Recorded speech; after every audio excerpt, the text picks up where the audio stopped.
প্রভু চিন্ময় কৃষ্ণ দাসকে নিয়ে বাংলাদেশের অশান্তি প্রায় চরম আকার ধারণ করেছে। তবে এরই মধ্যে শোনা গেল যুদ্ধের বাণী। হ্যাঁ বন্ধুরা, ভারতের প্রধানমন্ত্রী নরেন্দ্র মোদী, অমিত শাহ এবং রাজনাথ সিংকে সরাসরি হুমকি। এবার বাংলাদেশের নেতৃত্বের তরফ থেকে যুদ্ধের হুমকি প্রায় শোনা গেল একটি সংবাদ মাধ্যম সূত্রে।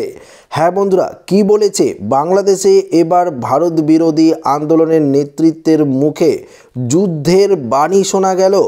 বাংলাদেশের অবসরপ্রাপ্ত মেজরের মুখে ভারত ও তার সেনাবাহিনীর বিরুদ্ধে এই ঘোষণাই শোনা গেল। তিনি বলেন, মোদি, অমিত শাহ, রাজনাথ সিং, যে বাংলাদেশের সেনাবাহিনীকে আপনি একসময় চিনতেন, এখন আর আগের মতো নেই।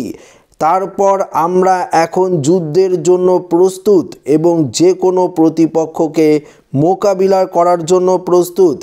আপনার বিরুদ্ধে যুদ্ধ করার জন্য আমাদের সেনাবাহিনীর প্রয়োজন নেই। বাংলাদেশের 17 কোটি মানুষ সীমান্তে আপনাকে আটকাতেই সক্ষম।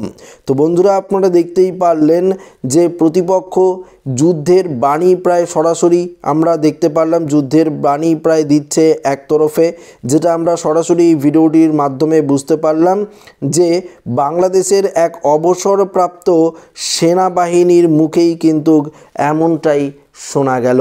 তো আশা করি আপনারা বুঝতেই পারলেন ঠিক কী কারণে মোদি, অমিত শাহ এবং রাজনাথ সিংকে হুমকি দিল এবং কি কারণে হুমকি দিল সেটাও কিন্তু আমরা এই ভিডিওর মাধ্যমে জানতে পারলাম।